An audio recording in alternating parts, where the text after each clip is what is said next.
you have the music? Car. Car. When did you just bring it here? We could play one. We probably should play 1, 2. Probably. What time does this end though? What time does this end? 3:45. What? 3:45. So we'll have time. We can run back to the house.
What an absolutely beautiful, beautiful day.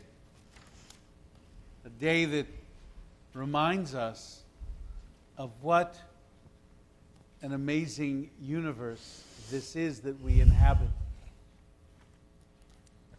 Just the right mix of oxygen and nitrogen and hydrogen and all those other gins. Just the right tilt of the axis and the right amount of everything to give us this sacred space. It's truly a miraculous truth that we are living in a place of such miraculous sacredness. And it's ours.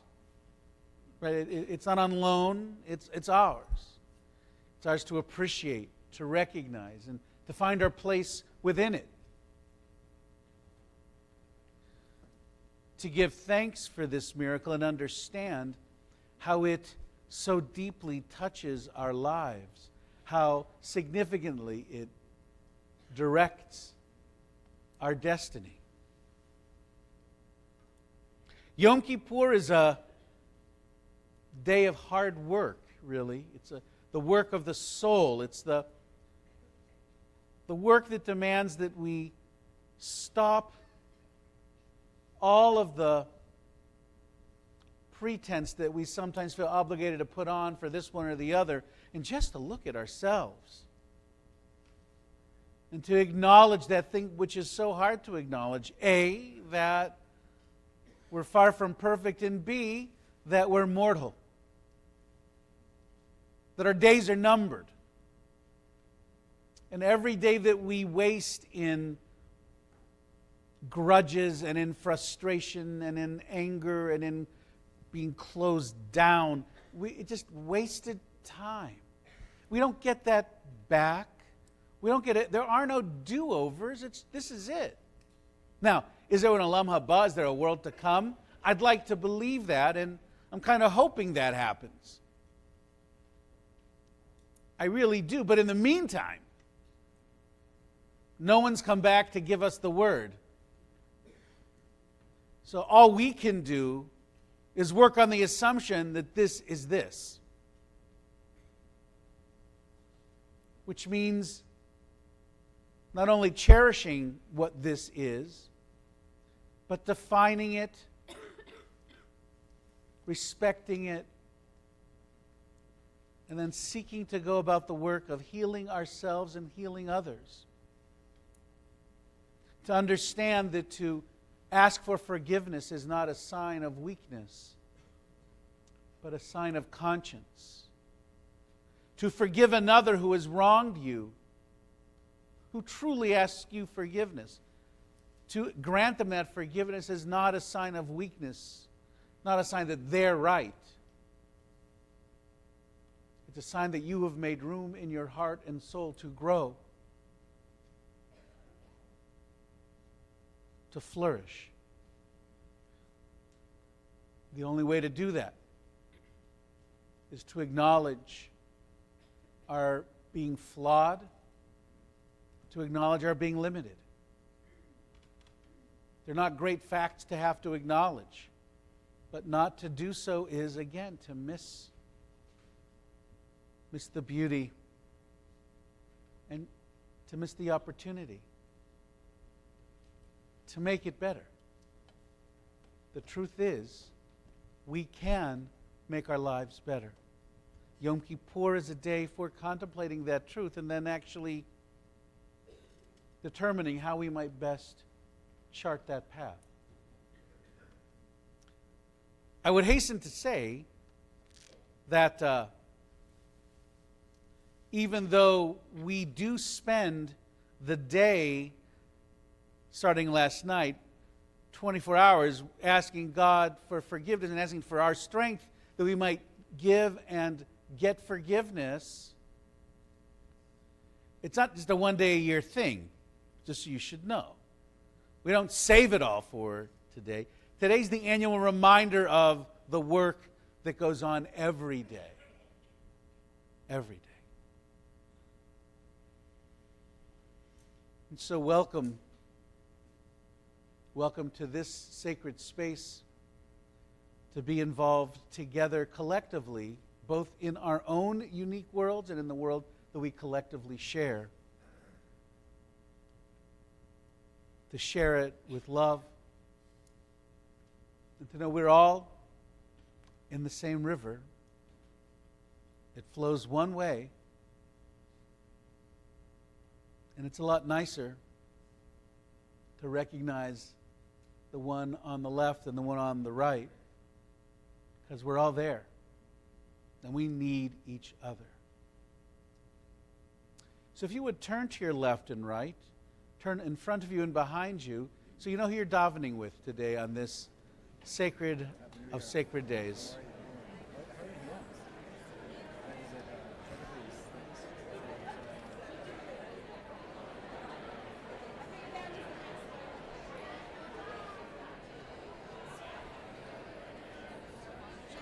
Like a carpal tunnel, it drives me crazy.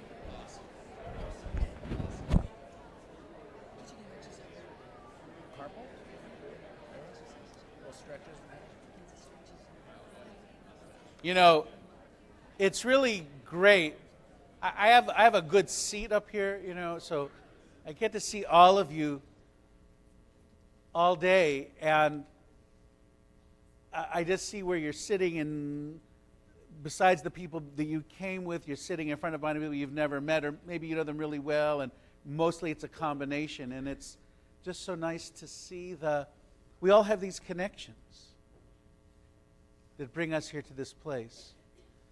And with each other's help, we will yet arrive at Tekiah Gedolah. If you're wearing a talit today, would you please rise?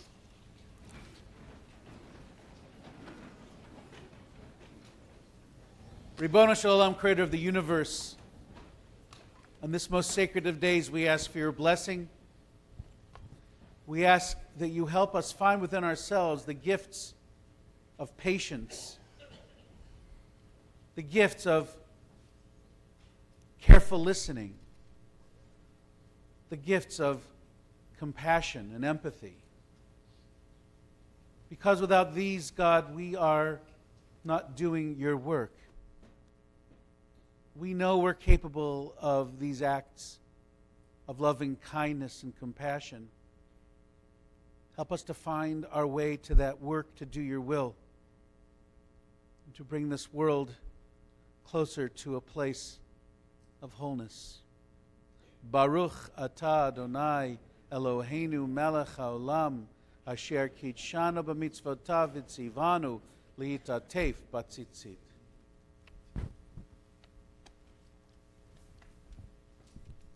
We're on page 138.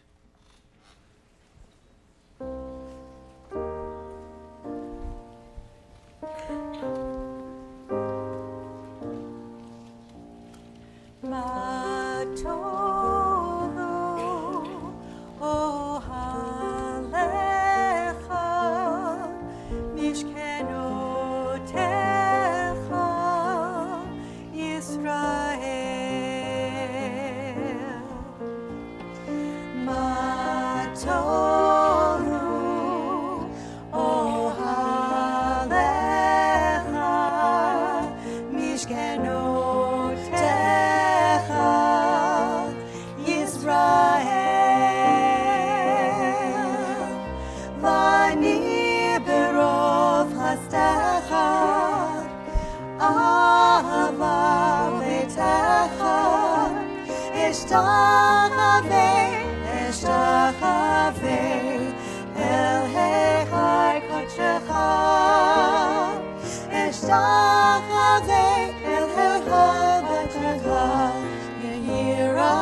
the sea in the early morning after a long insomniac night. I climbed over the giant gull-colored rocks and moved past the trees, tall dancers stretching their limbs and warming up in the blue light. I entered the salty water, a penitent whose body was stained, and swam toward a red star rising in the east, regal purple-robed. One shore disappeared behind me, and another beckoned. I confess that I forgot the person I had been as easily as the clouds drifting overhead. My hands parted the water, the wind pressed at my back, wings and my soul floated over the white-capped waves.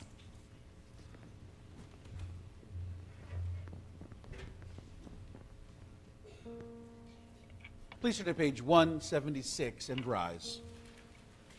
Yitkadash, Shmei Rabbah. Amen. Ve'alma divrach hirutei, v'yamlich malchutei, v'chayechon, v'yamechon, v'chayedecha beit Yisrael.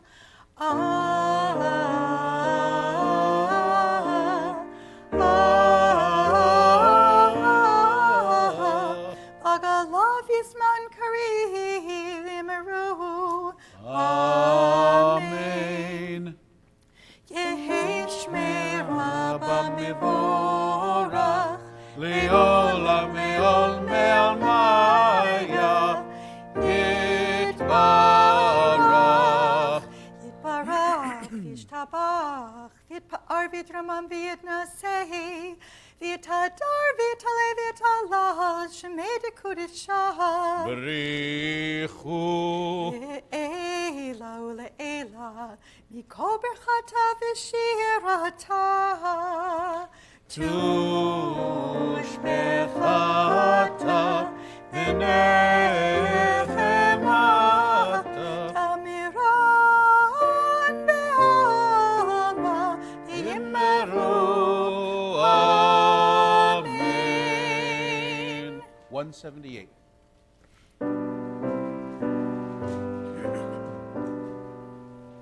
Baruchu et Adonai HaMevorach.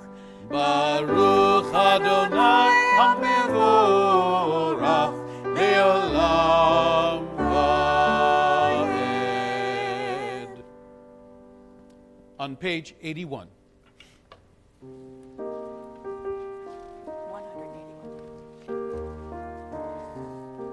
181. What did I say? Sorry, left off the one. I said 81. It's fine, it's 181. You sinned already? Like an unbroken current, energy streams from the source, bathing the planet in light, calling forth life, movement, mind unfolding from matter, the power to love. And we offer it back to you, our own creative energy, ever dreaming, building, shaping patterns out of chaos, searching out light in the darkness. Creation never ceases, not for an instant. All life is aglow with your light. All things draw sustenance from the source. Baruch atah Adonai, Shmo. Yotzer HaMeorot. Amen.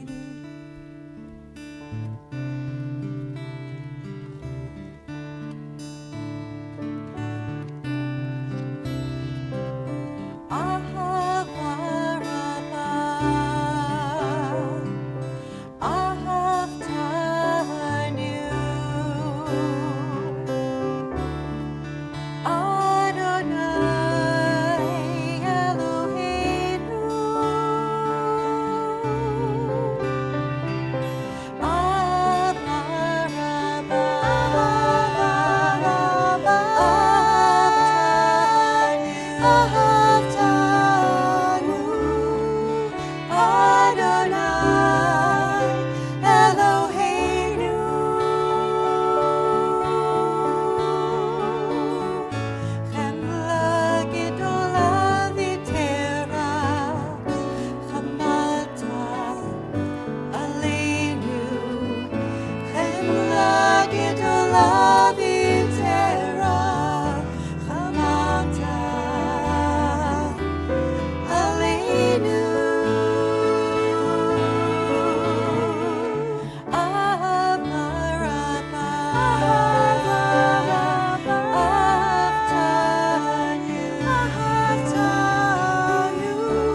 Please be seated on page 188.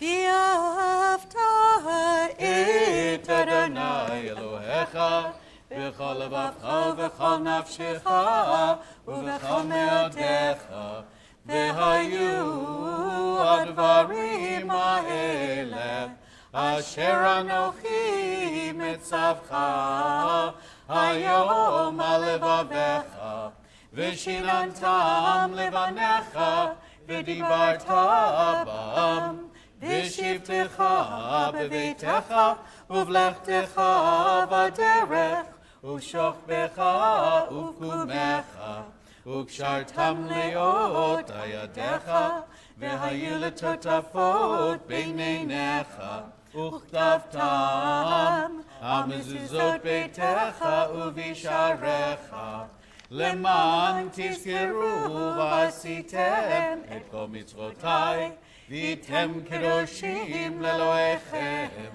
אני אדוני אלוהיכם אשר הוצאתי אתכם מארץ מצרים להיות לכם לאלוהים. אני אדוני אלוהיכם אדוני אלוהיכם אמת. It's always an honor to invite our president, Abby Shapiro, to say a few words this afternoon.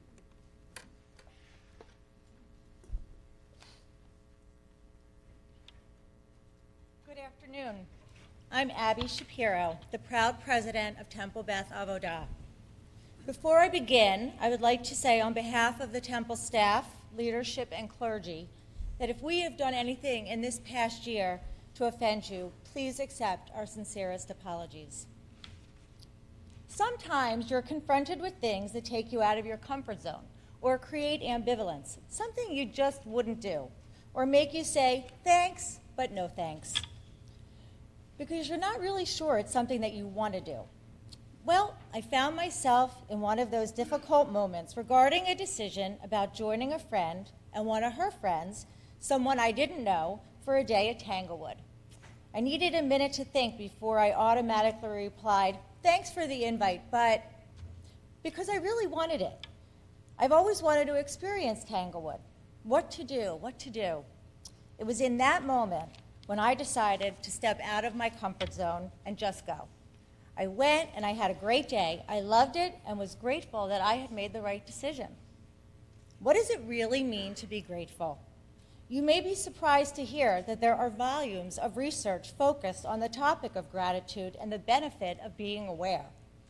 The research claims that if you believe and understand the power of gratitude, it will lead you to become a happier person and lead a happier life. Recognizing gratitude is a life practice. It's a habitual process that can only be learned through repetition. Gratitude, similar to meditation, yoga, and deep breathing, is a conscious, deep, deliberate thought practice. It is a skill that takes time to learn, but in the end, it enables you to open your eyes and feel the vibration of things you may be grateful for.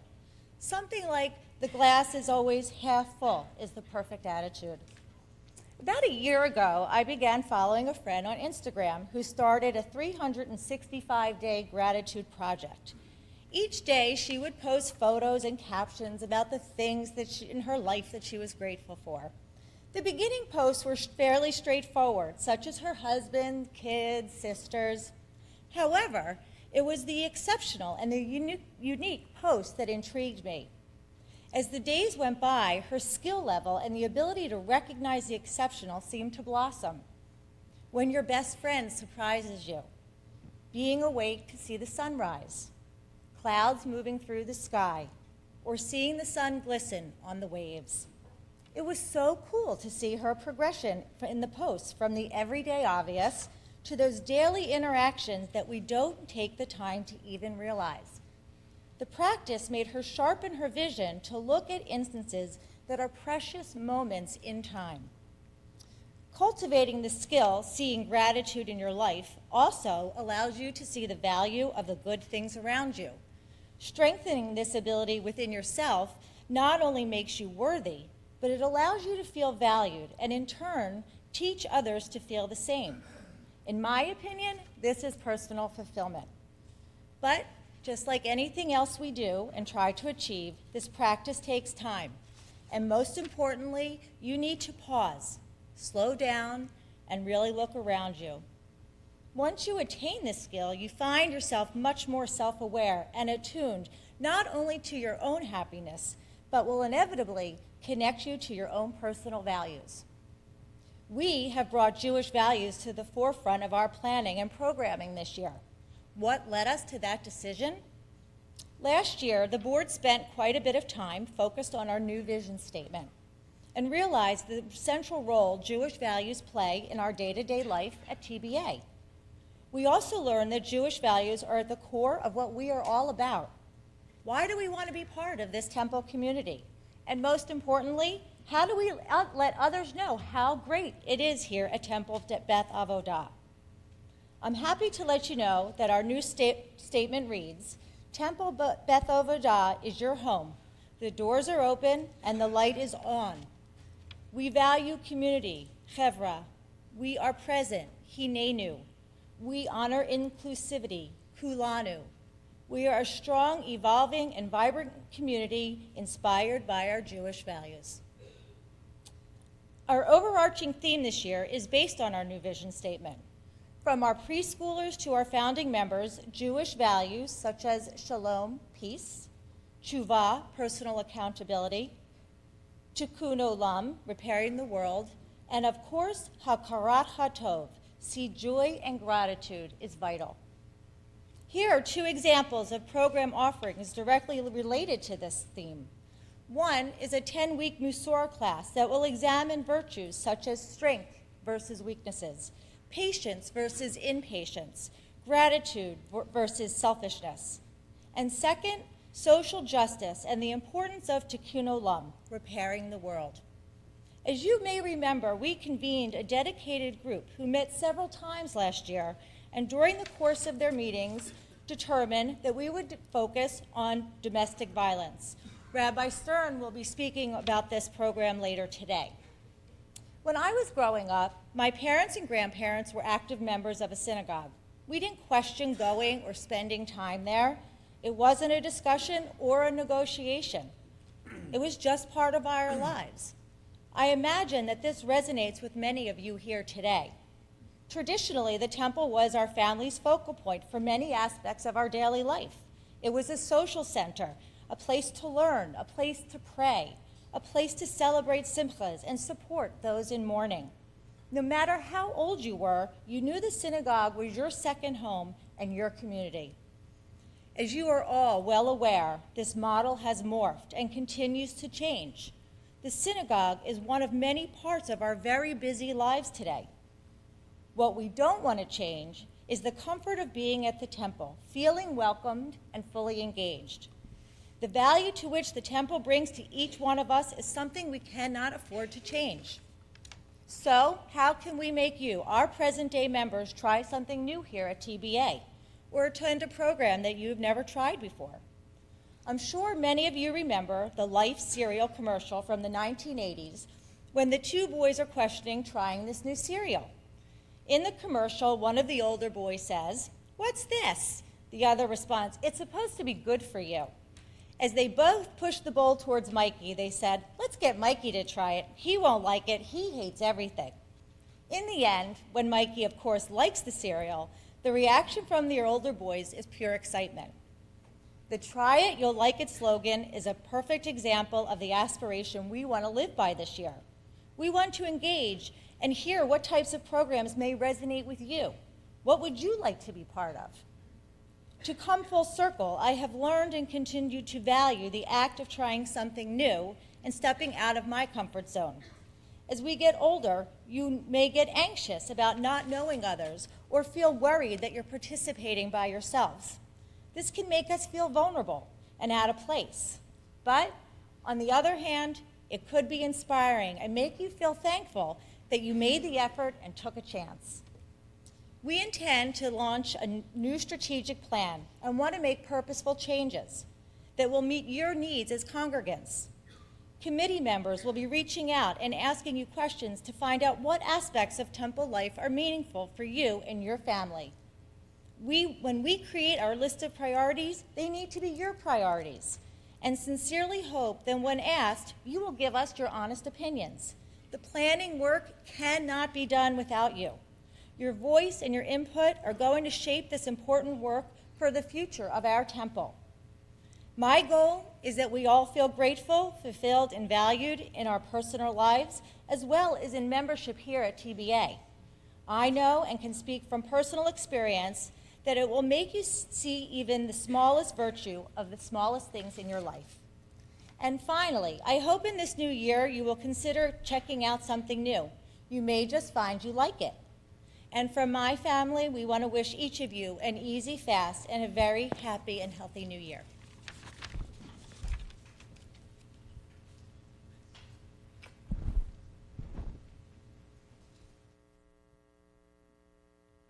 We're on page 196.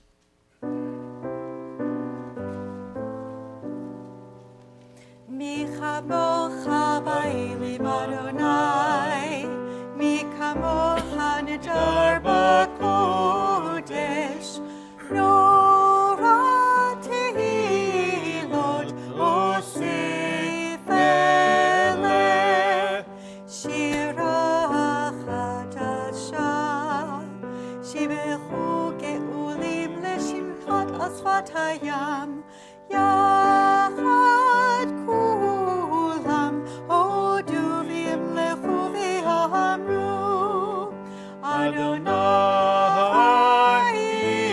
ימלוך לעולם ועד. צור ישראל ומה בעזרת ישראל ובדחינו מלכה יהודה וישראל. גואלנו אדוני צבאות שמו קדוש ישראל. ברוך אתה אדוני גאל ישראל.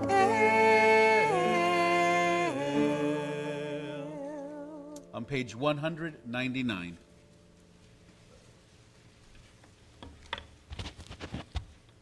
From the Yiddish poem Tefillas, Prayers. I still don't know whom. I still don't know why I ask. A prayer lies bound in me and implores a God and implores a name. I pray in the field, in the noise of the street, together with the wind when it runs before my lips. A prayer lies bound in me and implores a God and implores a name. To the west when the sun sets, to the east when it rises there, to each spark, that it show me the light and make my eyes bright. To each worm that glows in the darkness at night, that it shall bring its wonder before my heart and redeem the darkness that is enclosed in me. Please to page 198 and rise. Adonai,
אתה אדוני אלוהינו ואלוהי אבותינו ואמותינו אלוהי אברהם אלוהי יצחק אלוהי יעקב אלוהי שרה אלוהי רבקה אלוהי רחל אלוהי לאה האל הגדול הגיבור והנורא עליון כומר חסדים טובים וקונה הגול וזוכר חסדי אבות ואימהות ומביא גאולה לבני בניהם למען שמו ואהבה זוכרנו לחיים מלך חפץ בחיים וכותבנו בספר החיים למענך אלוהים חיים ברוך אתה אדוני מגן אברהם בעזרת שרה אמן אתה גיבור לעולם אדוני מחיי הכל אתה רב להושיע מוריד הטל מכלכל חיים בחסד מחיי מתים ברחמים רבים סומך נופלים ורופא חולים ומתיר אסורים ומקיים אמונתו לשני עפר מי כמוך בעל גבורות ומי דומה לך מלך מביט ומחיה ומצמיח ישועה מי כמוך אל הרחמים זוכר יצוריו לחיים ברחמים ונאמן אתה לחיות מתים ברוך אתה ולא אדוני שמו מחיי הכל Amen. Page 208. ונתן תוקף קדושת היום כי הוא נורא היום ובו תנשא מלכותך ויכון בחסד כיסאך ותשב עליו באמת. Page 212.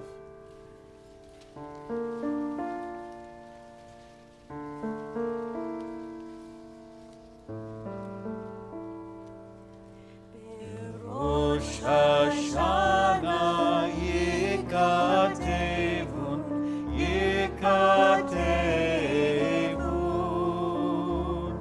וביום צום כיפור יכתבון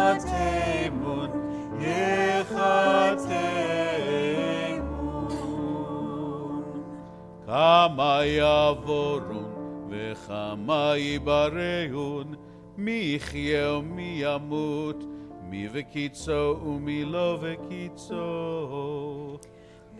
בראש השנה יכתבון וביום צום כיפור יכתבון yechatemun. Mi va'esh u'mi va'mayim, mi va'cherev u'mi va'chaya, mi va'ra'av u'mi va'tzama. Berosh Hashanah Yikatevun, Yikatevun, Uyom Tzom Kippur, Yechatevun, Yechatevun. Mi varash, mi vamagefa, mi vachanika umi vaskila, mi anuach umi anua, mi ashkit umi etorav. Berosh Hashanah Yikatevun, Yikatevun, Uyom Tzom Kippur, Yechatevun, Yechatevun. Mi yishalev umi yityaser, mi ya'ani umi ya'ashir, mi yushpal umi yarum. Berosh Hashanah yikatevun, yikatevun, Uv'yom Tzom Kippur yechatevun, yechatevun.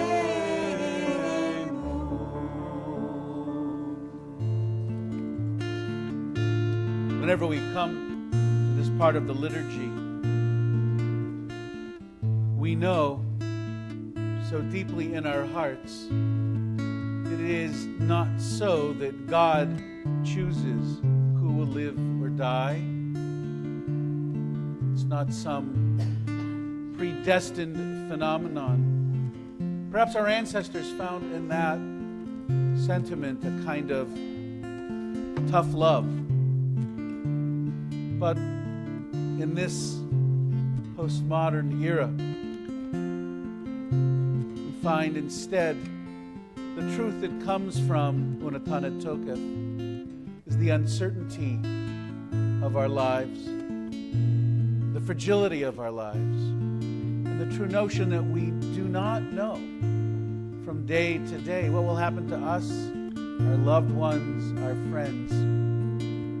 It is a sadness that we all carry as mortal creatures, to know the ones we know and love best are mortal too.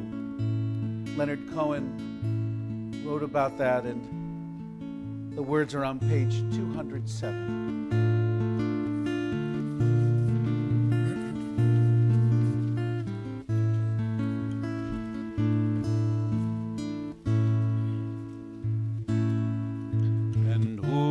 By fire, who by water, who in the sunshine, who in the nighttime, who by high ordeal, who by common trial, who in your merry, merry month of May, who by very slow decay, and who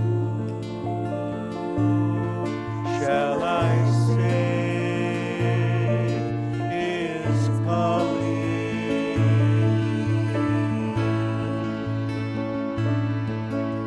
And who in her lonely slip, who by barbiturate, who in these realms of love, who by something blunt, and who by avalanche, who by powder, who for his greed, who for his hunger, and who shall I say is calling?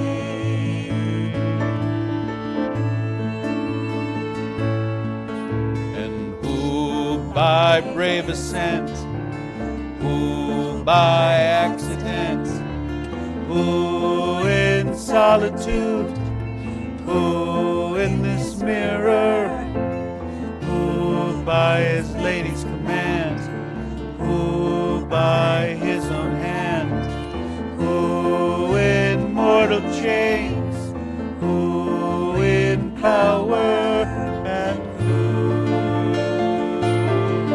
shall I say is calling?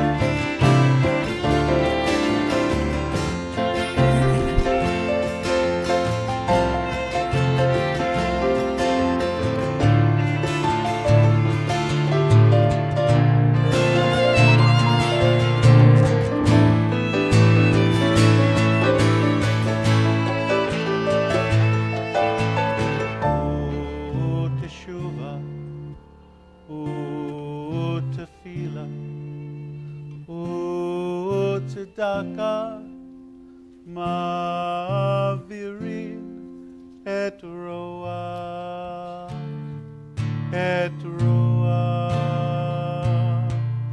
HaGezerah.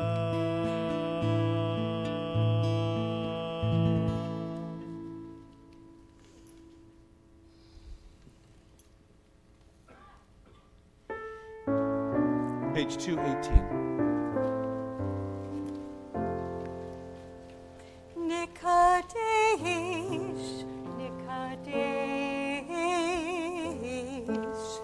Nikadesh et Shimcha Ba'alam, Nikadesh et Shimcha Ba'alam, Kishem Shemakdishim Oto Bishmei Maharom, Kakatuva Yad Nevi'echa, V'kara Zeh el Zeh v'amar,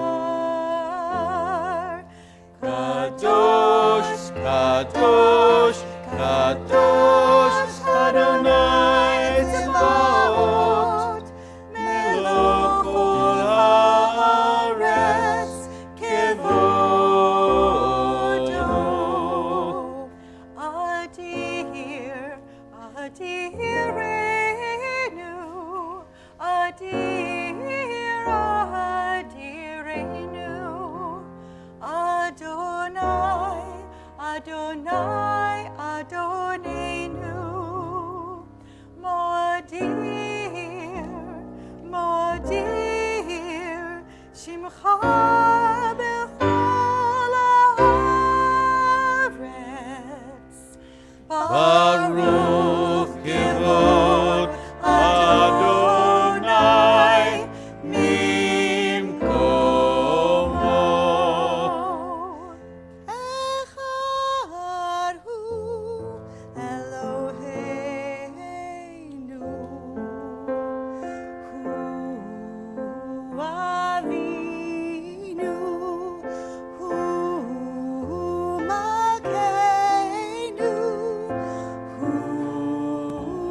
Ein Elohai malvadecha kakatuv Yigba Adonai Tzevaot b'mishpat Ha'el HaKadosh Nikdash b'tzedakah Baruch atah Adonai HaMelech HaKadosh.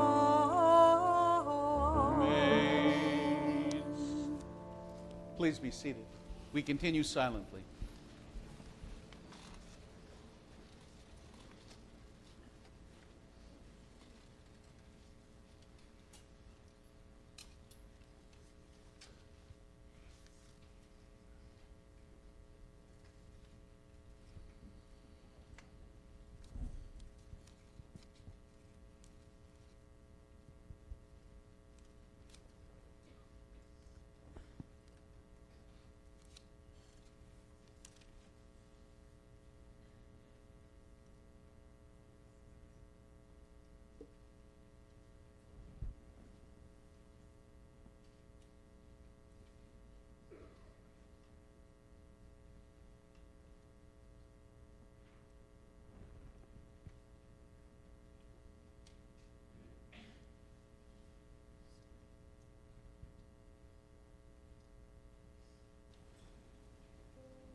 Sim shalom,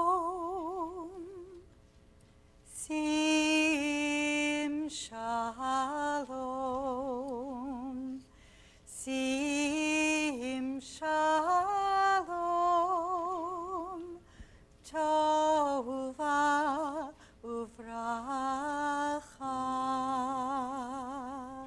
246. Sefer Chayim, Beracha v'Shalom,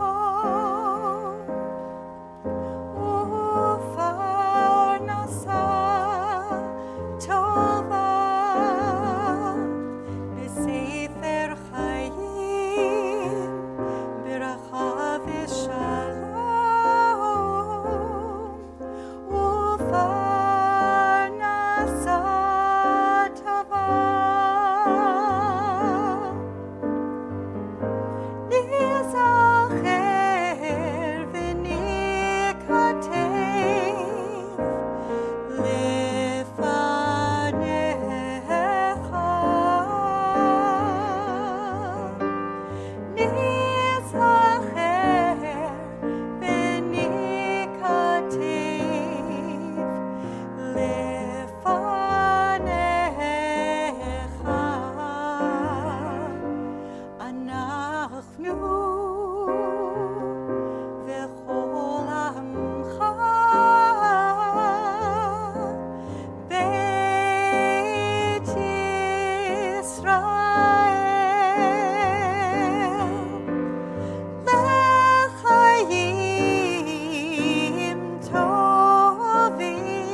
On page 296, our service continues as we enter into the vidui, the confession. We began doing so yesterday evening and will continue again twice to come to this point in the service and to consider the ways that we have not done the best that we could do. The ways that we have not lived up to our best self. The ways that we have taken the easy way out, taken shortcuts done things of which we are not proud. This is a time when we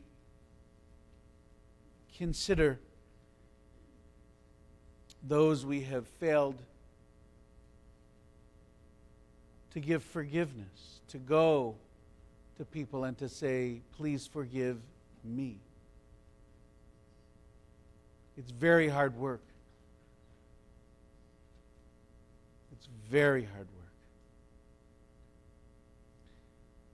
The Vidui, the confessional, reminds us of a whole range of sins, of ways that human beings can mess up, and God knows the list is truly infinite. But in this attempt to, in some way,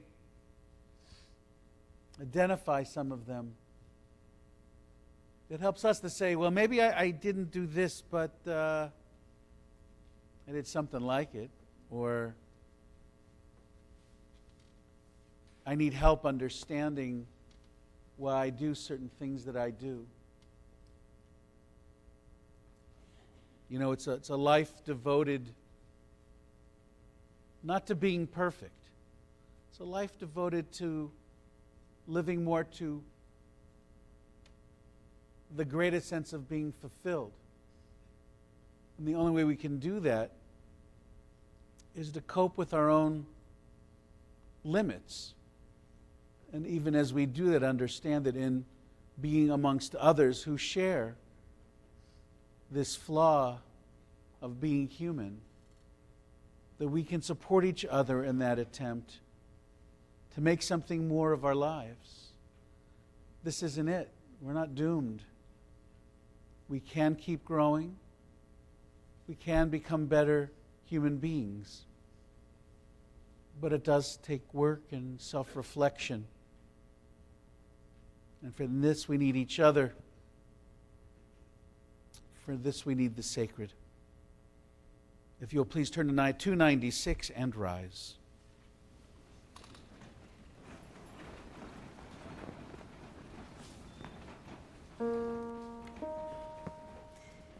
Eloheinu ve'Elohevotenu, tavo lefanecha, tefilatenu,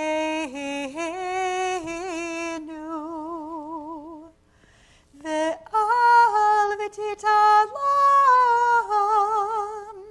mitchinatenu,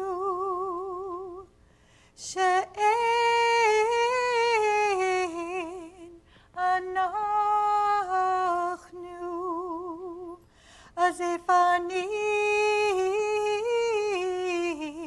ukshe'orev lomar lefanecha Adonai Eloheinu ve'Elohei avotenu tzadikim anachnu ve'lo chatanu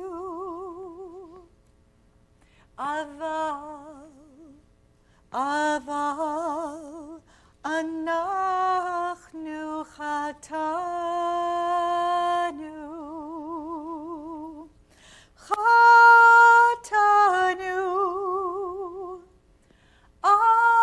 Avinu Pashanu.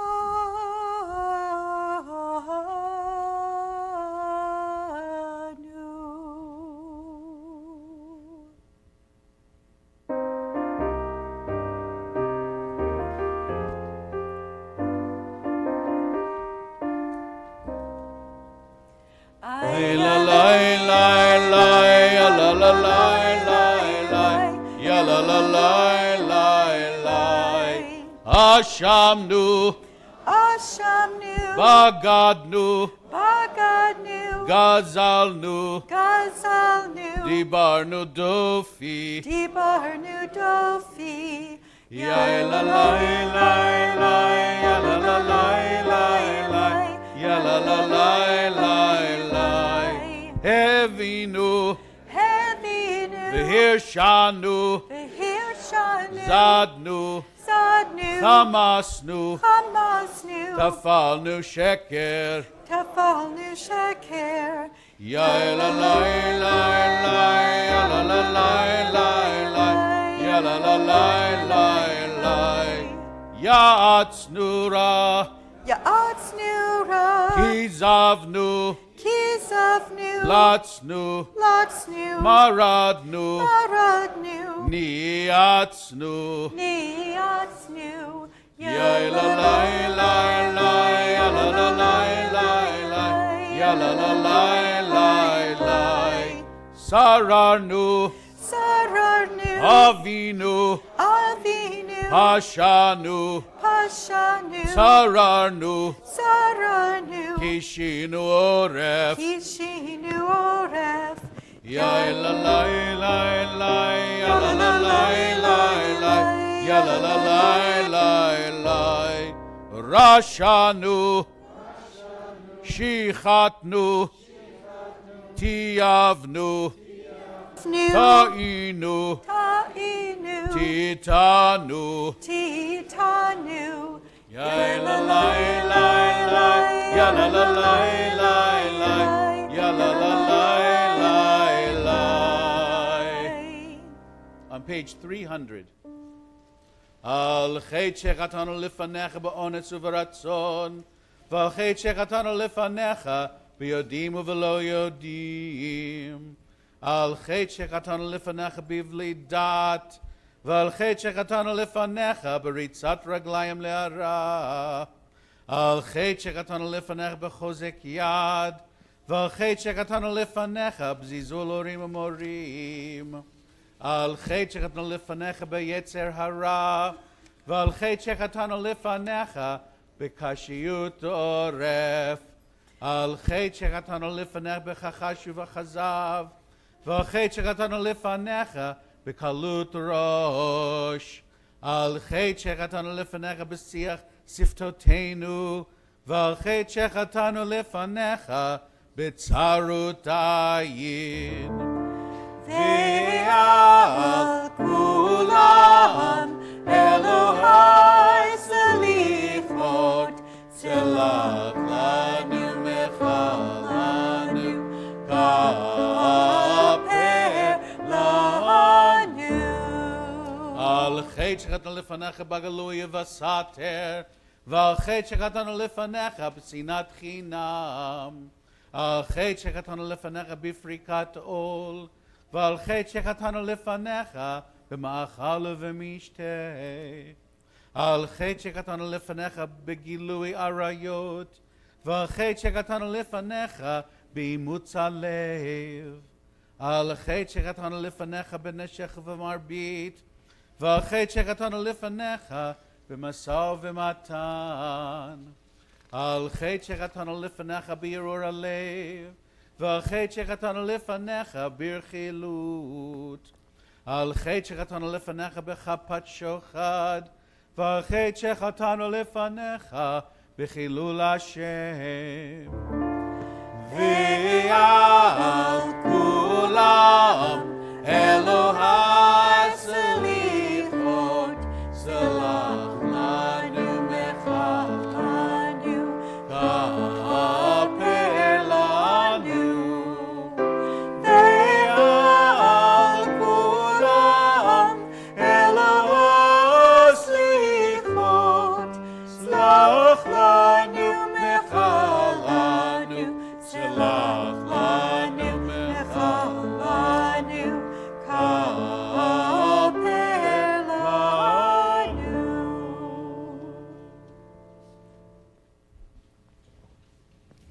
We turn to page 307 and read silently.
Please be seated.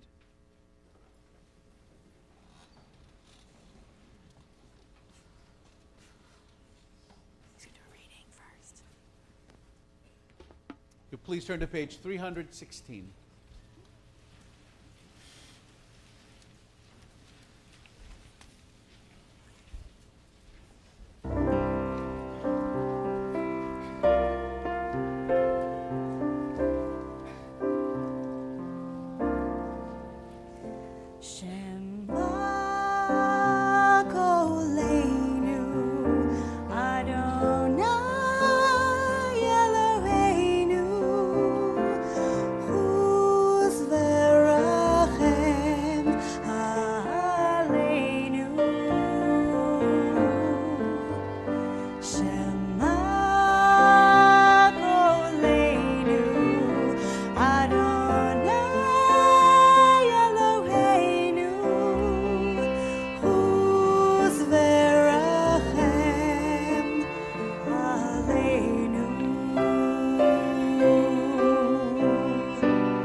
I'd like to invite our ark openers to come up to the bema, Elizabeth, Alan, and Hannah Schlossberg.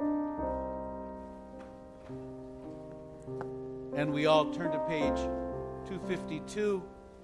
And if you'll rise and join me in Avinu Malkeinu.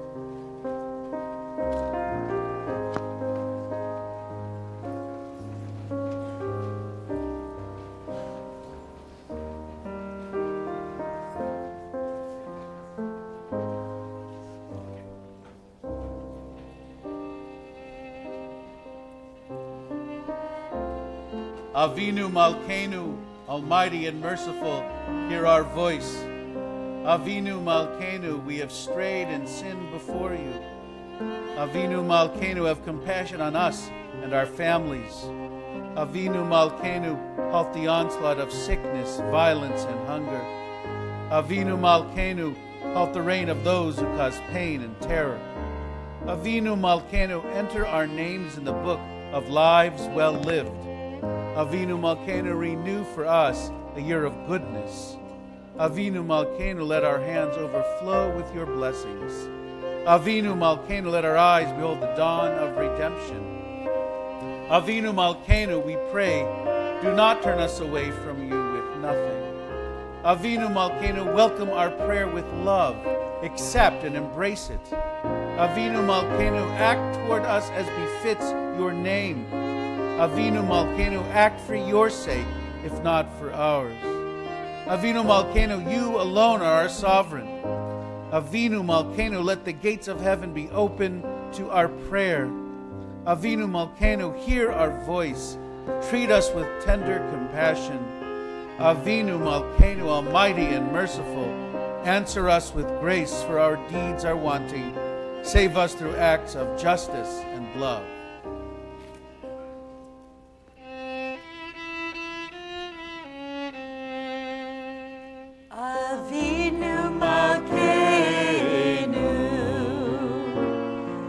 Avinu Malkeinu, Avinu Malkeinu, Chanenu Vanenu, Ki ein banu masim, Aseh imanu, Tzedaka v'chesed, Aseh imanu, Tzedaka v'chesed, V'hoshienu. Avinu Malkeinu, Avinu Malkeinu, Avinu Malkeinu, Avinu Malkeinu, Avinu Malkeinu, Chanenu Vanenu, Ki ein banu masim.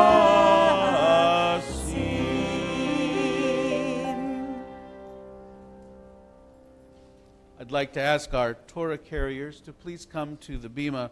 Ross Ozer, Ali Newman, and Arthur Cantor, and our Torah readers, Hannah Kim, Sarah Kim, Daniel Glickman, Sarah Schlossberg, and Rachel Glickman. If you'll please join us on the bima.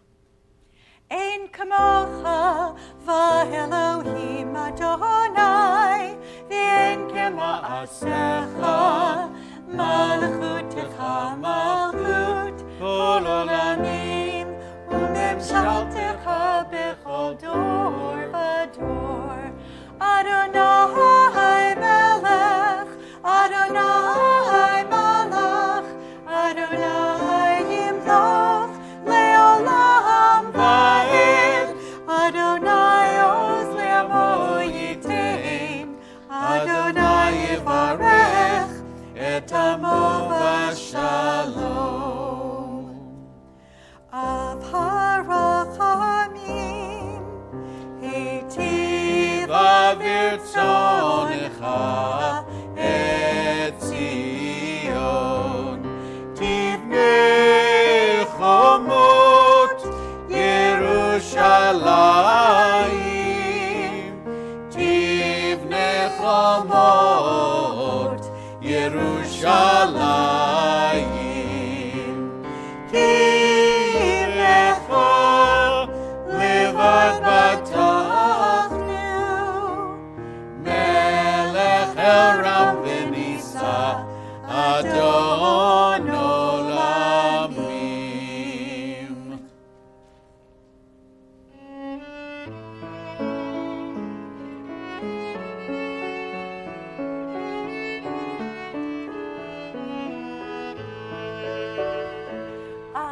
Adonai, Adonai, Erachun v'chanun Adonai, Adonai, Adonai, Erachun v'chanun Adonai, Erech apayim v'rav chesed v'emet, Adonai, notzer chaseh la'avim, notzer avot v'fesha v'rata v'nakeh.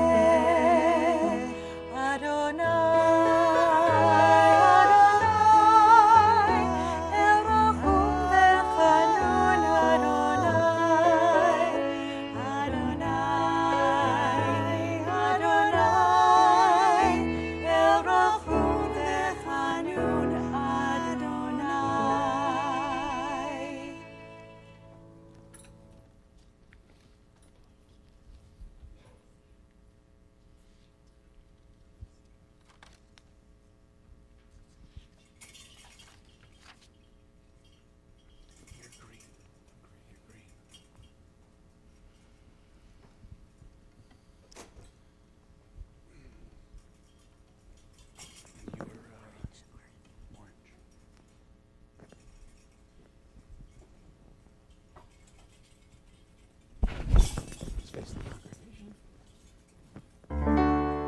Shema Yisrael, Adonai Eloheinu, Adonai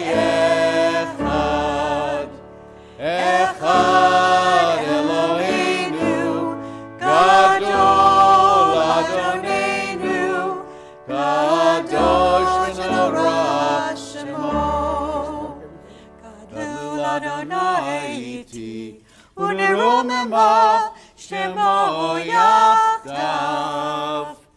Readers, come find Adonai hagedula vehatiferet As soon as vehanetzach follow your reader to your venetzach vehahod. Take him to your כי הוא בשמיים ובארץ, כי הוא בשמיים ובארץ, לך אדוני המלך, ונתנשא לכל לראש.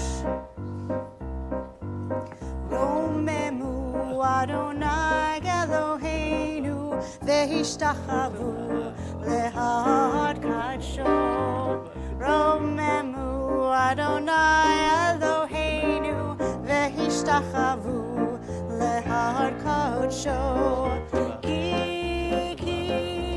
כי קדוש אדוני אלוהינו רוממו. כי קדוש אדוני אלוהינו רוממו.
Please be seated.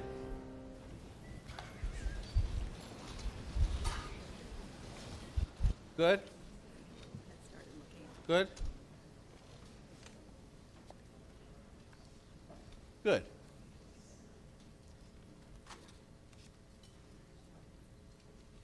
This Torah read, the blessing for the Torah is on page 258. And I have to say that this Torah portion, Nitzavim, that we are about to hear a portion of, is just about, it rates for me right up there with the best Torah portion. Because in truth, it's really a liberating text. Because what it suggests is deeply profound. What it says is, Atem nitzavim kulchem.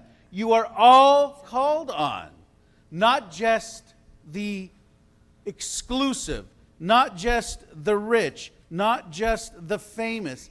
Everybody is called to be an equal witness and an equal recipient of Torah.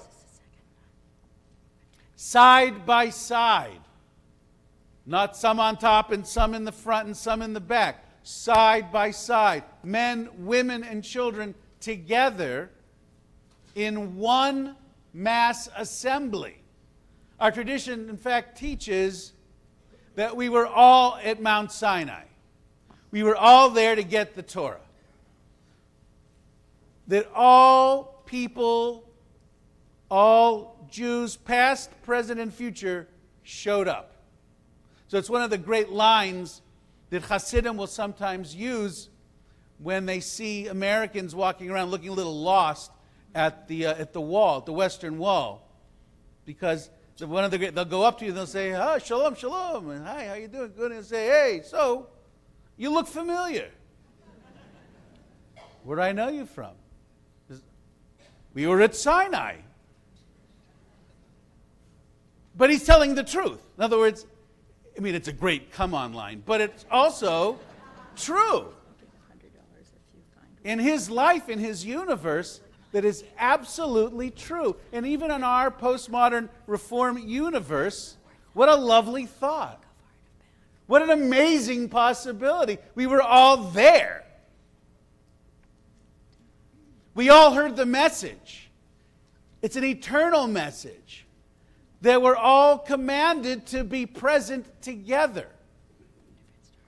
We're all commanded together to do God's work, each of us in our own way. It says everyone is there, from the heads of the tribe to the woodcutters and the water carriers.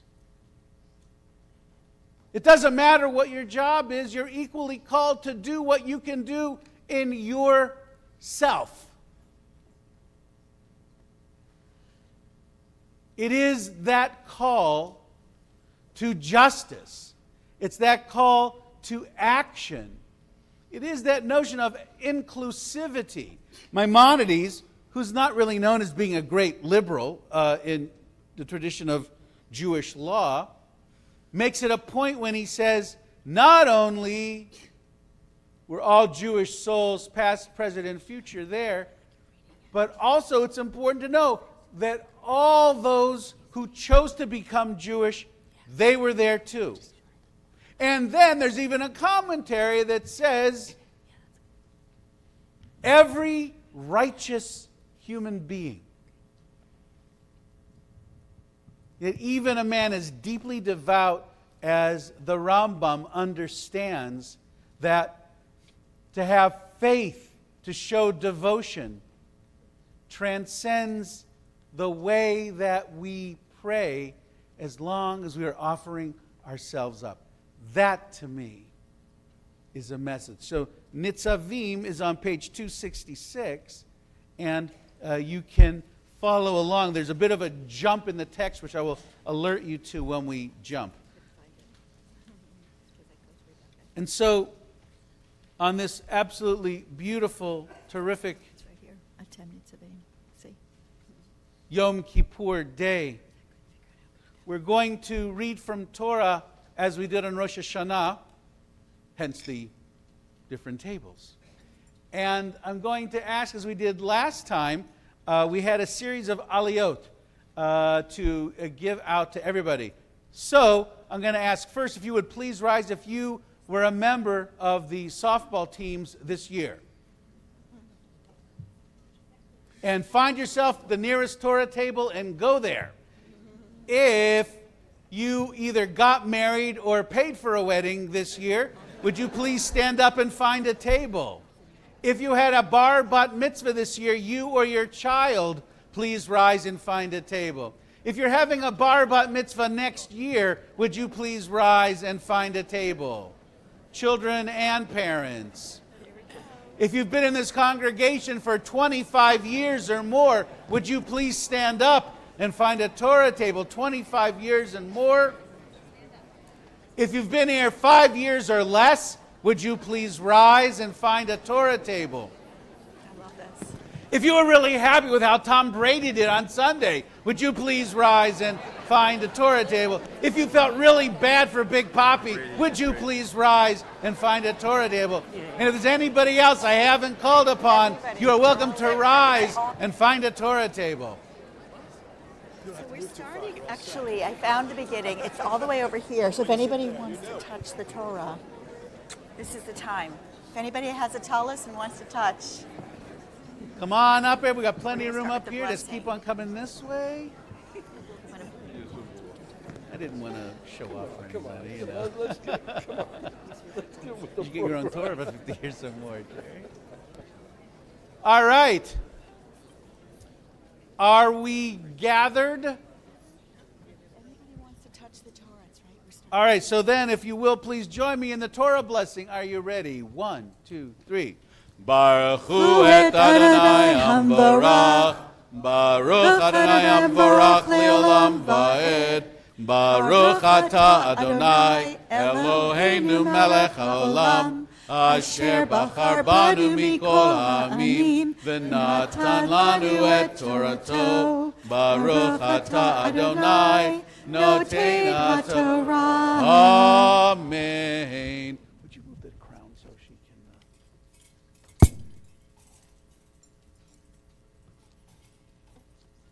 If you could, grab the mic, but make sure it's close enough to... Maybe move it down this way. Yeah, perfect. Thank you so much. אתם ניצבים היום כולכם לפני אדוני אלוהיכם ראשיכם שבטיכם זקניכם ושוטריכם כל איש ישראל טפכם נשיכם וגרך אשר בקרב מחנך מכותב עצך עד שואף מימיך לעוברך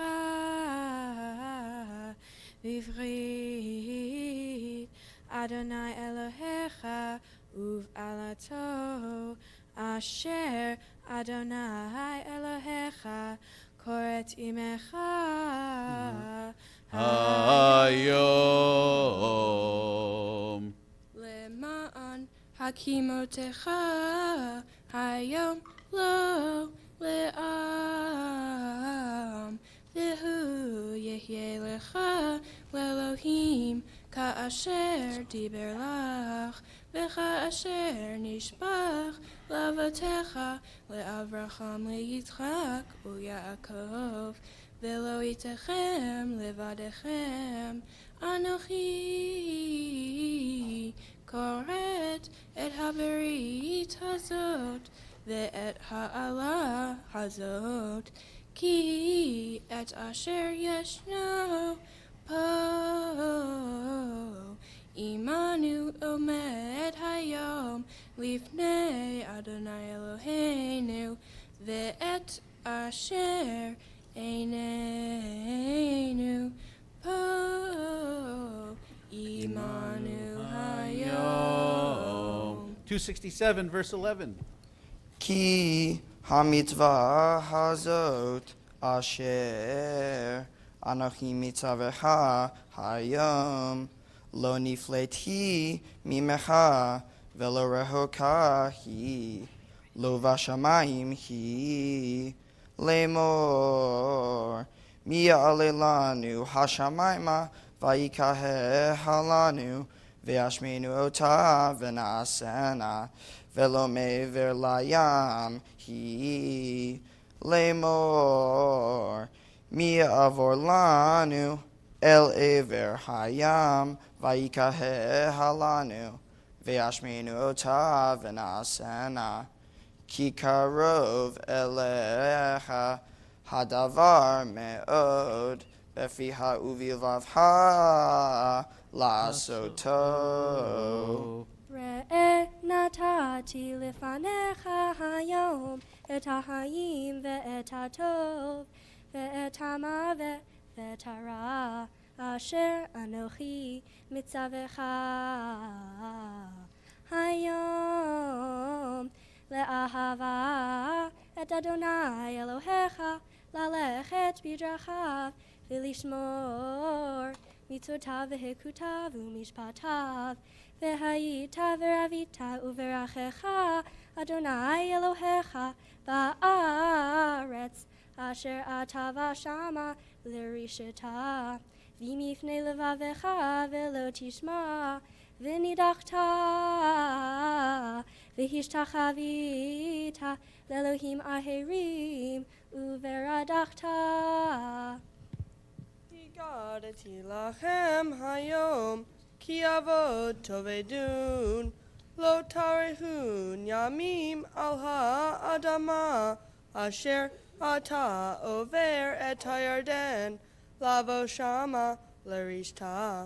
העידותי בכם היום את השמיים ואת הארץ, החיים והמוות נתתי לפניך, הברכה והקללה, ובחרת בחיים למען תחיה אתה וזרעך לאהבה את אדוני אלוהיך, לשמוע בקולו ולדוב קבו, כי הוא חייך ואורך ימיך, לשבת על האדמה אשר נשבע אדוני לאבותיך, לאברהם, ליצחק ויעקב, לתת להם.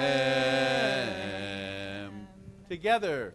Baruch atah Adonai Eloheinu melech haolam asher natan lanu Torat emet v'chayei olam nata b'tochenu. Baruch atah Adonai noten haTorah. Amen. Yamdu Hagbo Galilah. The honor of lifting and dressing the Torah on the bima goes to Mark Barrere, Shana Shulman, and family. I'd like to invite the other Torah table readers and the people around it to help dress up each Torah now at your table. So sash first, followed by jacket, please. Where's Mark? Is Mark here? Is Mark here? This one you can't. This will you can dress. No, seriously, this is. Oh, good. Oh, hey, good. So this is really heavy. This is like really heavy. So you're gonna, when you lift it, you're gonna sit down in my chair. So you just need as much leverage as possible. Don't sit down yet because we have to rise for the Torah. So would you all, if you've been seated, please rise. Are you ready? V'zot HaTorah asher sam Moshe lifnei bnei Yisrael al pi Adonai biyad Moshe. The belt on first. And as the Torah is being dressed, I'd like to thank our Torah readers for, as always, blessing us with not only beautiful voices, but with textual accuracy that is really shows not only that you've practiced, but it also shows great honor to the Torah and honor to all of us. So thank you very much. Thank you all. And now I'd like to invite Adam Oaklis and Eve Tapper to join us on the bima. And if the congregation would please turn to page 290. Adonai, ki niskab shemo levado.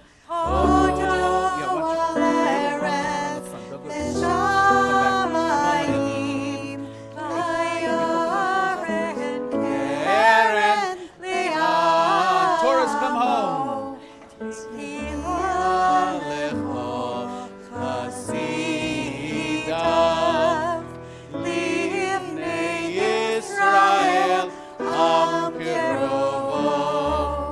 Hallelujah.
Thank you. Please be seated.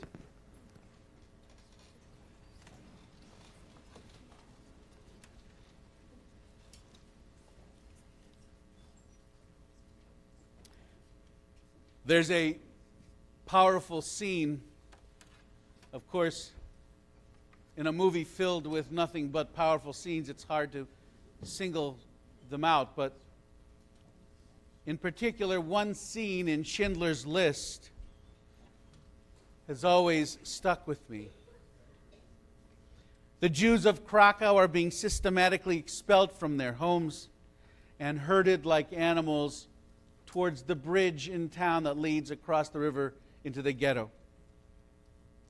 Families desperately try to stay together, attempting to avoid the indiscriminate shootings and beatings. Some families hide, some families die, and some families make it to the street. And as those on the street walk towards the ghetto, in the movie there's a cute little girl standing on the side of the road, as are hundreds of other people watching this sea of traumatized souls pass by. And they're watching with the look of one who is watching a circus parade. And in a voice dripping with venom, this little girl yells over and over again, "Goodbye, Jews! Goodbye, Jews!" We know from witnesses this scene was repeated all during the Holocaust. At every action, every forced roundup and deportation, those who were not Jewish bystanders watched, some jeering, some throwing stones, participating in the barbarity. They would often enter, friends, neighbors, they would enter the freshly abandoned apartments and the homes of the newly deported Jews, ransacking at will before the Nazis got there. They took silverware, china, candlesticks, artwork, carpets, furniture, clothing. They came in and took it like they were on a game show. Of course, there were bystanders who did not actively participate in the degradation of the Jews who were being beaten and humiliated. They just stood there and watched. When I was living in Dallas, Texas, I worked with the Dallas Holocaust Center. I met a number of survivors, many of whom, unfortunately, are no longer with us. One of the men that I got to know well was a man with a story just unimaginable in terms of the pain and loss he experienced. I wondered every time I saw him, whenever we had a lunch together, I would wonder how it was that he wasn't out of his mind with grief and anger. And yet there we were, sitting, eating, laughing. For him, though, the line between what was and what is was kind of blurry, not because of dementia, not because of some neurological problem, but just because the events were so overwhelming that they were never quite in the past. So we would be sitting in a meal, and so like this one. So we're sitting having lunch. We're talking about, I don't remember what it was about, but he looked at me, and I wish I could do his voice. He had one of those most luscious first-generation Polisher Yidden accents. You know, he'd been in the country since 1946, but the way he spoke, you would think he was still just learning English. even though he had this fantastic vocabulary. You know what I'm talking about. So we're sitting at the table. He says, "You want to know the worst thing I saw?" And my reaction inside was, "No. Actually, I've heard enough stories. I've read your testimony. I can't imagine what you're going to want to tell me." But of course I said, not that he would have stopped, I said, "No." He said, "So, the Nazis came in the middle of the night on Rosh Hashanah to round us up so they could jam us into the cattle cars to bring us to Auschwitz. As they pushed and shoved us into the streets, I looked back at my house. Now he said, I lived in a mixed neighborhood. It wasn't like a shtetl. There were Jews, Christians, we lived side by side. It was a very progressive, middle-class, cultured neighborhood," he said.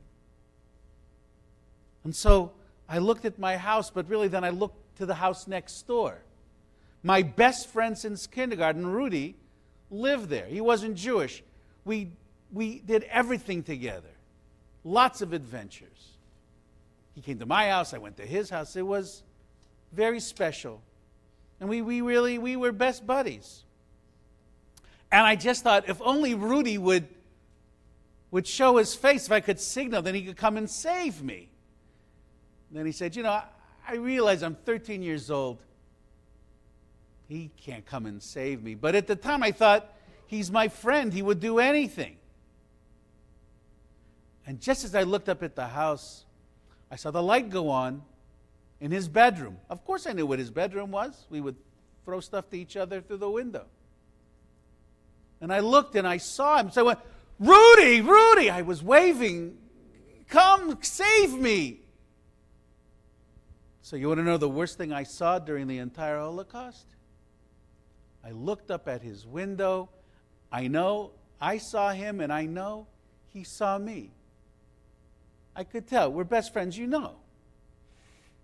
The worst thing I saw is when he closed the curtain.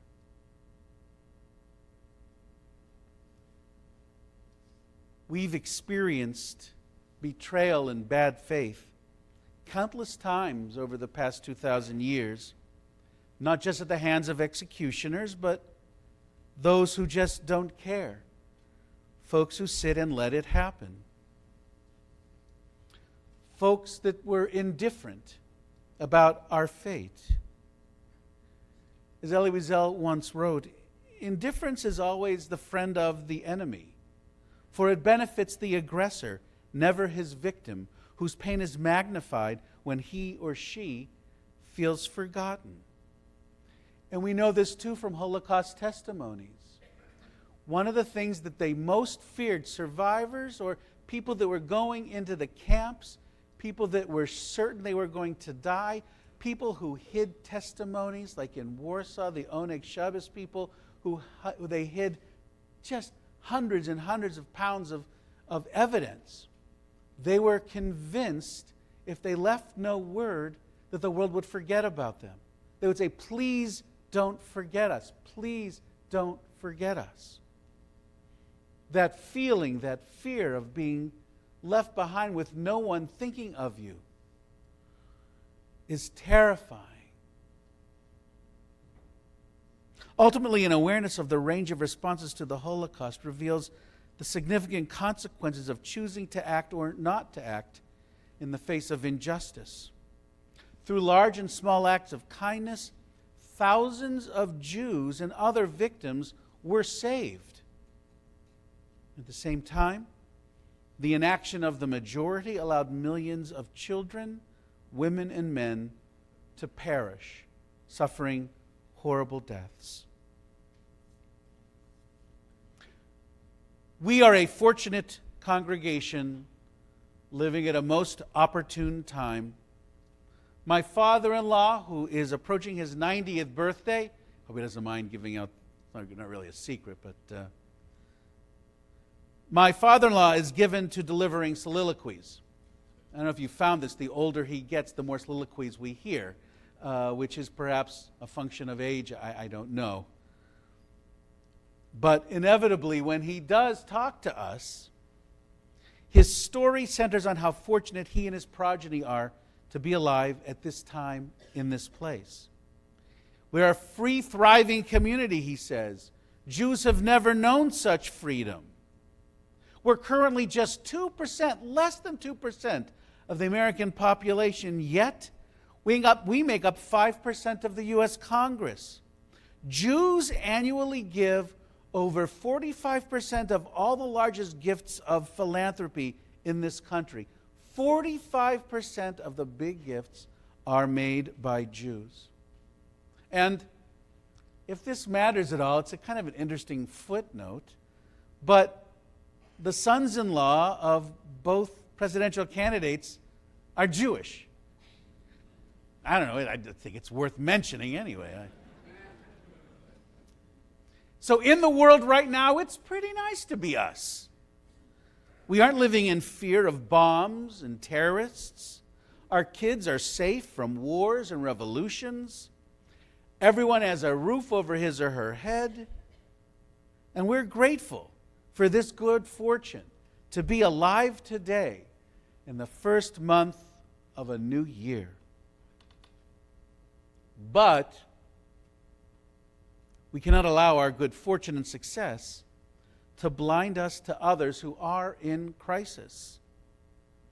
As the disparity between the haves and the have-nots grows, as a distant heat lightning of fascism catches our attention and shakes us up, as the new norm of finding hate speech acceptable spreads, as identifying the other as undesirable gains traction, we had better be paying attention. Not just because we're Jews, but because we're citizens of this country. You know, it's just that there's so much pain in the world. There's so much need. It's completely overwhelming. In fact, sometimes, maybe you do this, and I've certainly had this impulse. I don't want to read the news. I don't want to know what's happening. It's not good for my blood pressure. It's not good for anything I know of. So please, if something really bad happens, I'm sure I'll hear about it. Right? But we can't turn away. We want to kick the can down the road. Let somebody else deal with it. It's too complicated. It's too painful. Let someone else do it. Only there is no one else. Indifference can be very seductive. It's so much easier to look away. It's so much easier to avoid rude interruptions to our work, our dreams, our hopes. It is, after all, awkward and troublesome to be involved in another person's pain and despair. Yet for the person who is indifferent, his or her neighbor are of no consequence, and therefore their lives are meaningless. Their hidden or even visible anguish is of no interest. Indifference reduces the other to nothing more than an abstraction. After the Holocaust, we of all people, we cannot be bystanders. As Jews, by definition, we do our utmost to be mensches, right? To do good in a place where good is needed, to find something wrong and to make it right. When we help support and protect someone who is being hurt, we are doing sacred work. Wiesel says to us, we must take sides. We must take sides. When human lives are endangered, when human dignity is in jeopardy, national borders and sensitivities become irrelevant. Wherever men and women are persecuted, that place must, at that moment, become the center of the universe. Now, I don't know if you have this. I'm sure you do. If you've ever sent money in an envelope to a cause that is solicited to you by mail, because it's worse than rabbits, because the envelopes geometrically multiply. I've had these moments where they're spread out on the kitchen table, 25 different envelopes. Some of them are go-tos. CJP, Vuden, of course, CJP. Jewish Big Brothers and Big Sisters, absolutely. JNF, of course. narrow, absolutely. Planned Parenthood, of course. Audubon Society, I like animals. So, it's I give a variety of those, but still I finish, and there's still a pile like this. What's wrong with the Jimmy Fund? How about the American Heart? How about Red Cross? The list is truly endless. The number of people in need is infinite. So, what are we supposed to do? And then if you look at the news, it's one thing to look at your envelopes. Then you watch the news, you think, hey, Syria. What? An unspeakable disaster. And what a shanda. What a stain on the American conscience. What do we do? What about the white helmets of Syria? Can we help them? Can we help an immigrant family? Is there some way we can connect to them? How? Where? What about the opioid epidemic in this state right now? What do we do about that? How do we support our African American brothers and sisters who believe, who really feel with all their hearts and their souls and their minds that they're under siege? What do we do? How do we come to their support? There are so many things. So many things. Our instinct is to want to do everything. But we can't. And in fact, I would argue that believing we can do everything is, in fact, a block, an obstacle to getting things done. To give a little bit here and there. There's different theories on this, on giving tzedakah. But I really do believe that a little bit here and there is not the sufficient answer. We have to pick a direction. Doing nothing is unacceptable. My mother used to say, something is better than nothing. She's right. Ultimately, it became clear our congregation needed to regroup and rededicate ourselves to social justice. Over the years, we've done so many good things, and we've been doing good things, and we'll continue. But we really need to regroup. We really need to think about this. We need to do it in a new way, a concentrated, focused way. It had to be an ongoing project, hands-on component. Whatever the cause was, it had to be relevant for adults and children. And it had to make a real impact. It had to actually be something where we can save lives. And so, as Abby mentioned, over the past year, a group of congregants got together to come up with a real tough Solomonic decision. What are we going to do? What will be the focus of our work? After much conversation, we all agreed that the direction we would take would be standing up for victims of domestic and dating violence. Eve Tapper, one of our ARC openers just earlier, and Jeff Tarmy are co-chairing this new major initiative. They have been working so hard to come up with a series of compelling means by which we as a congregation will make a difference. Domestic and dating violence is an issue that has a broad range of options. So if you have different interests, they can still be found through the work of standing up for victims of domestic violence. If your interest is in affecting poverty, women's health, child welfare, housing, law enforcement, gun violence, homelessness, the justice system, education, all of these things are included under the larger rubric of domestic violence. I had planned to read you a list of facts now, but hopefully you got the pamphlet on your way into the sanctuary that will educate you about just what domestic violence is and what its costs are to this society. To indicate why it is the Surgeon General says the number one health problem in this country is not heart disease, is not cancer, it's domestic violence. But instead of reading you facts, I just wanted to share for a minute, in case you've never thought about it, what it means to be a victim of domestic abuse. It means you never know on any given day if you're going to be injured. You never know on a given day if you will be insulted, ridiculed, or shamed.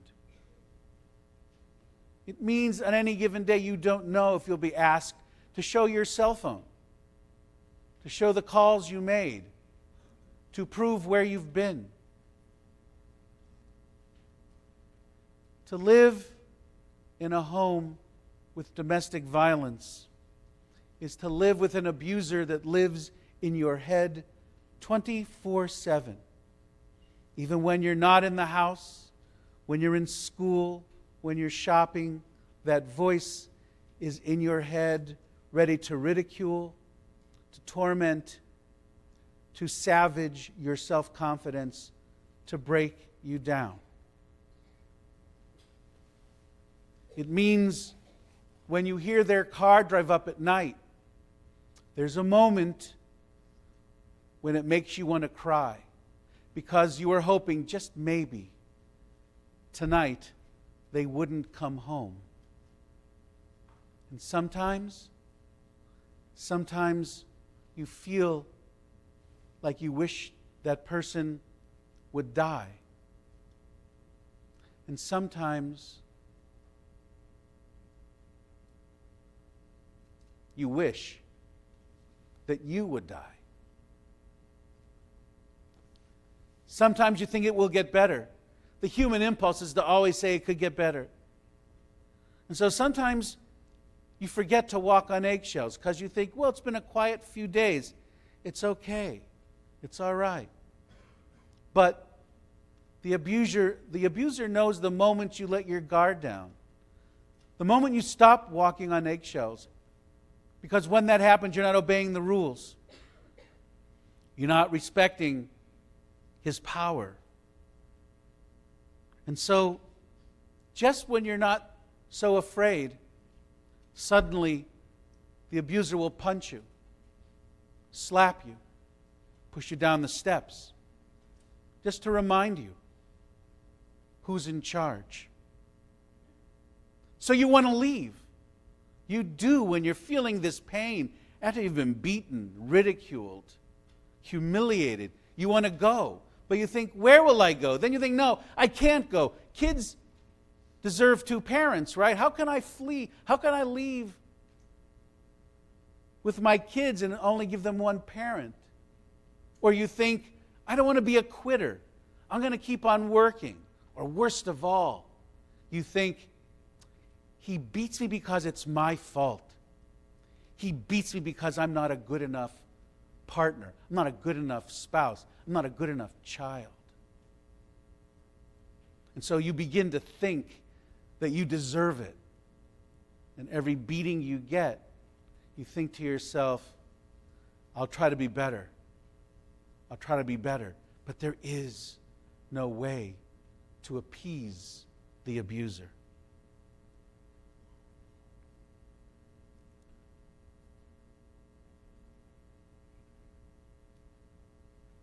If you're a child and you are being physically abused, you really feel trapped. You can't really tell your teacher because you don't want to get in trouble, because you know the first thing that will happen is they'll call home.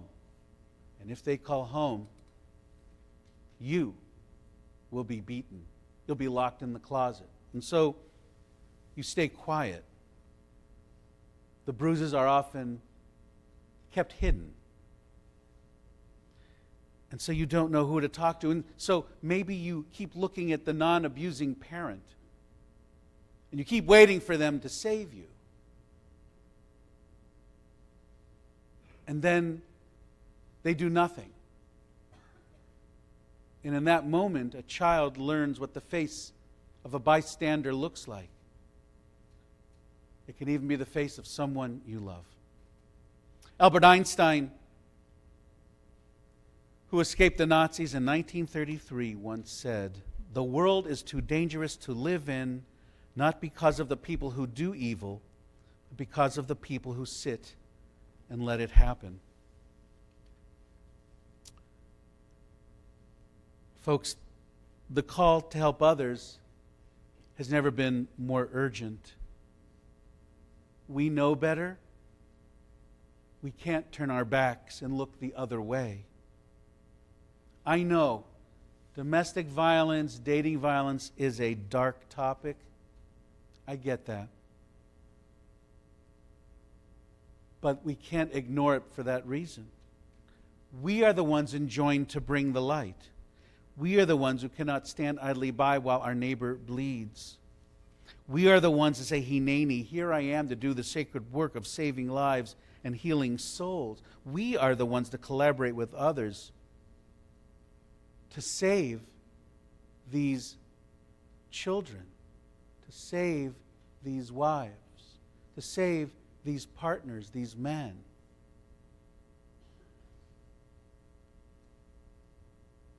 On October 23rd, and it says much more on your flyer, we'll be having our first ever call to conscience. On that Sunday morning, all adults will be invited to come to this sanctuary to hear what exactly we plan to do and how we're going to do it. There are a variety of roads and paths into this work. And I hope that you will investigate it. I hope that you will participate. Wiesel, who was, after all, the voice of conscience, he once said, "There may be times when we are powerless to prevent injustice, but there must never be a time when we fail to protest." Only here's the thing. We are not powerless. We do have the capacity to make a difference. We really can save people's lives here, not in a generic, far-away sense, but in the most immediate reality. And so, let's think about this. You know, we end tonight with a bunch of Havdalah candles. I love Havdalah candles because when you look at them, you see it's not one candle, it's 6 candles braided together. Each candle has a beautiful flame, but when you put all those flames together, it makes a brighter light. Let's take that light, the image of that light, that Havdalah candle, and shed light where there is darkness. Let's provide warmth where there's cold. Let's help those people who feel they are unknown, that they are forgotten, they are without hope, to let them know they are loved. There is a place for them. We can provide them with so much, working with the Second Step, working with Jewish Family and Children's Services, working with other organizations who we're in partnership or will be in partnership with. This is an ongoing concern. This is not a one-shot deal. This is our project for the next year, and I hope you will all join us in this. Now, more than ever, this is not a time for bystanders. This is a time for action. This is the time for us to come to the rescue.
never see this moment or place in time again. If not now, if not now, tell me when. I see sorrow, trouble in this land. I see sorrow, trouble in this land. Although there will be struggle, we'll make the change we can. If not now, if not now, tell me when. If not now, tell me when. If not now, tell me when. We may never see this moment or place in time again. If not now, if not now, tell me when.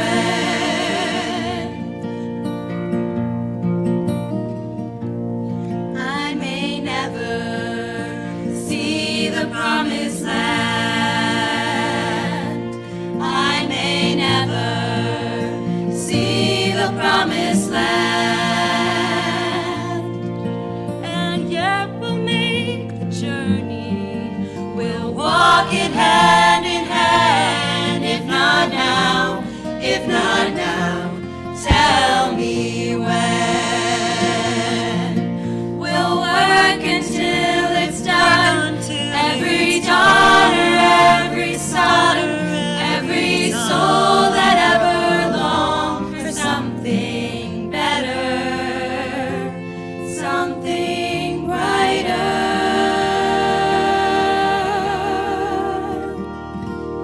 It will take a change of heart for this to mend. It will take a change of heart for this to mend. But miracles do happen every shining now and then. If not now, if not now, tell me when. 'Cause miracles do happen every shining now and then. If not now, if not now, tell me when.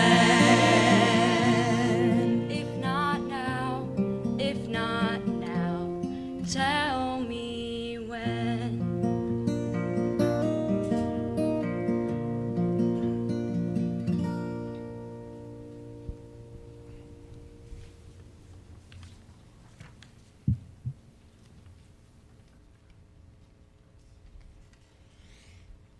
Such beautiful music. Thank you so much.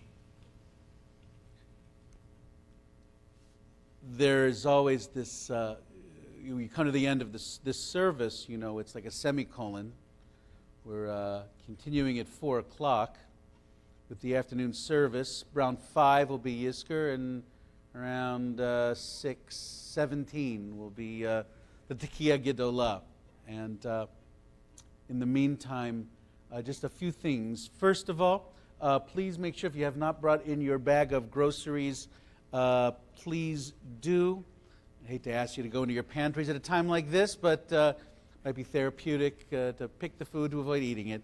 And you can bring it back with you. That would be great to have. We're filling up the library with those bags. Don't forget, by the way, as you're leaving, you're going to be getting a reminder of your connection to our place. And we, as the bringers of light, every family gets a great little gizmo. It's a technical term, that you get to put on your keychain. It lights up when you push the button. It's a great thing, nice bright light, keep you safe, show the way, and please get one. And then don't forget, our folks out front are going to be handing you pamphlets. You're going to go, no, we got one coming in. Take it because it's a different pamphlet. We wouldn't hand you the same thing going, well, maybe we would, but we're not. Okay, so if you want to know what our adult program is for this coming year in terms of classes and opportunities, that's what you want to get. So please do grab one on the way out. one other thing. As you know, over the years, we have been tasked, I think that's a verb, we've been tasked with the job of collecting food for the Jewish Food Bank that is, of course, regularly stocked up at Jewish Family and Children's Service in Waltham. And for some reason, we have we have the same two things for a number of years. By now, I'm sure you know what they are. They're raisins and, thank you very much, raisins and salmon. So we need you to bring that here. But I have a great idea. Many of you, probably all of you, have smartphones, and probably of you with smartphones, several of you have an Amazon app on your phone. So here's an idea. It's so easy. Just search salmon, and you're going to end up, not lox. Okay, you want to go for the canned salmon. Try that. Avoid, Nova Scotia. So you're going to go, and it's going to give you options. Just click on the little box that says, 1 box of salmon, or you could do 2. But this way, you pay for it. They send it right here. It's already boxed, so it's easier for them to handle at JF&CS. That way you can do this great mitzvah, and it is, well, how great when there's a mitzvah you can do that's easy. But not only is it easy, but what really ends up happening is that we're feeding people. This is, and again, as we think about focusing on domestic violence, when families leave home, they leave without food. They typically leave with only the clothing on their backs. So this food is not just, extras for parties. This is really keeping children and adults sustained and healthy. So it's an easy click. Please make it happen. Please make sure that we can keep our commitment to JF&CS to provide salmon and raisins for the Jewish Food Bank. Anything else we should talk about? And with that, I want to wish all of you an easy fast. It gets kind of tenuous at this time, but I would say the easiest way to handle fast problems is to stay here. Just, stay in a chair, take a snooze, walk outside. We'll begin again at 4, or I say we continue at 4. And I thank you so much for being here, being part of this sacred congregation. Thanks to Deb, and thanks to Jamie and Eugene, thanks to Josh, thanks to Susan, thanks to all of you. An easy fast, Tzom Kal.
job.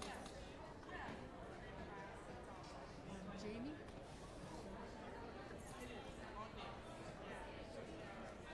Jamie? So, the next service is at 4.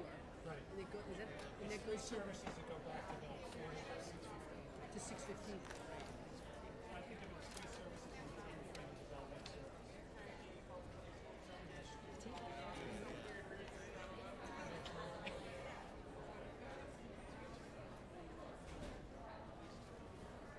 Well, so the next one starts at 4, and then I think is core about 5?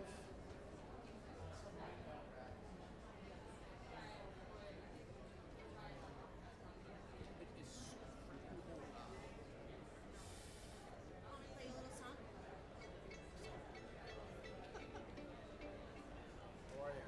Good. Always enjoy listening to you and additional to you too. It's very nice. You know, it's very big in Israel. All Middle Eastern music that they do. It's huge.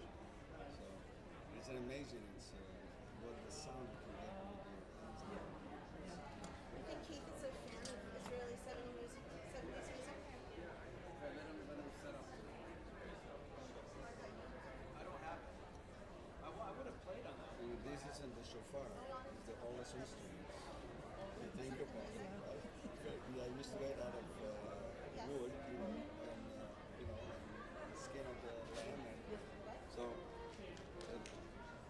they do good sound, very nice. Where did you start this? Like when you were young? How did you grow up? Yeah. I did start young.